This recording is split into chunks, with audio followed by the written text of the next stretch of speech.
Welcome to the Enriching Book Club, where we take the greatest ideas ever written and bring them to life for the modern mind. Which timeless masterpiece are we unlocking today?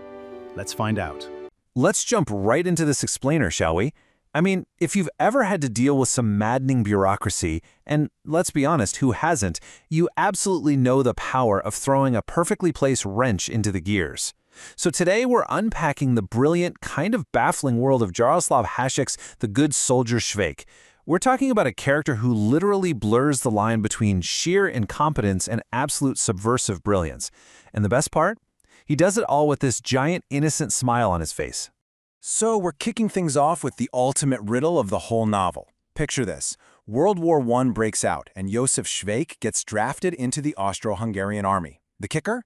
He'd already been discharged and officially labeled, quote-unquote, feeble-minded? Which brings up the big question. Is this guy genuinely simple-minded, or is he actually a master manipulator just pretending to be an idiot?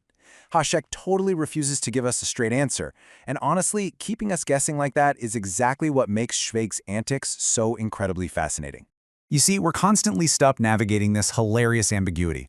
On one hand, you've got solid proof of just genuine incompetence.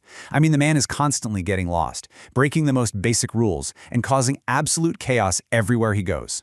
But then you flip the coin. You could totally argue that this is a masterclass in passive resistance.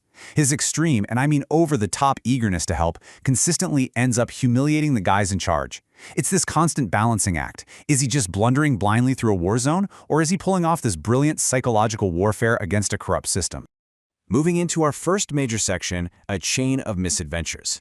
Let's actually track Schweik's bizarre, entirely episodic journey through the Austro-Hungarian military machine to see exactly how he operates. His chaotic progress is literally a masterpiece of disaster. Okay, so get this. He starts off by getting arrested for making a politically risky remark in a pub. That gets him sent to an asylum, but his relentless cheerfulness annoys the staff so much they boot him right back to the army. Next, he's an altar boy for an alcoholic chaplain who, I kid you not, loses him in a high-stakes poker game. Then, he ruins his new lieutenant's career by gifting him a stolen dog that just so happens to belong to a colonel. Oh, and to top it all off, he accidentally yanks a train's emergency brake on the way to the front lines.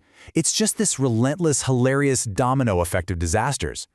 Now, what's truly wild about this string of misadventures is that, well, it doesn't actually end. Hasek had this massive 6-volume epic planned out, but tragically, he passed away after finishing only 4. So the whole narrative is left with this wandering, open-ended structure. It literally couldn't be wrapped up with a neat little bow. And actually, that ironically mirrors the total randomness and endless detours of wartime life itself. It fits perfectly.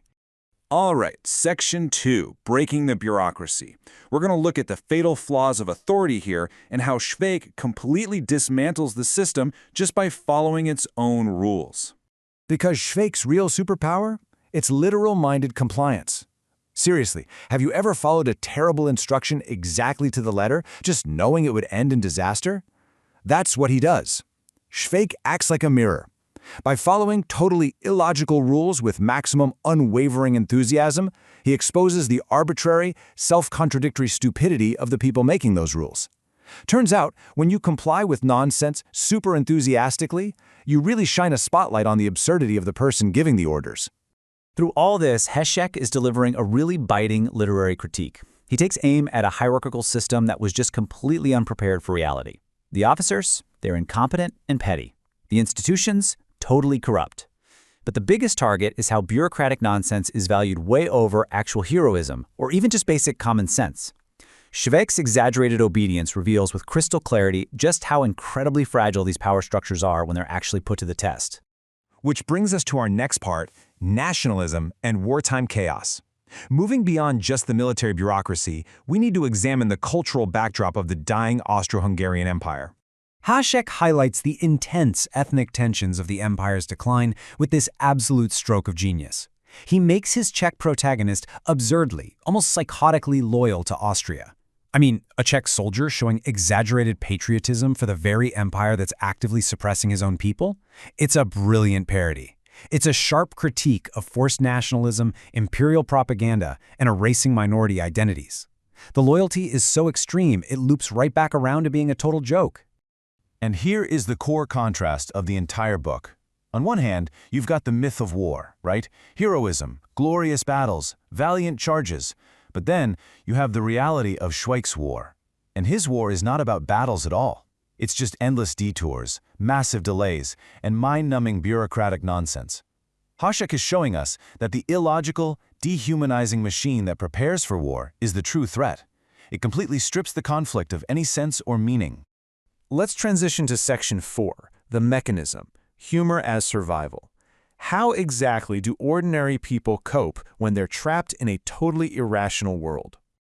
Well, in a world gone completely mad with war and red tape, humor is not just entertainment, it's a vital survival mechanism.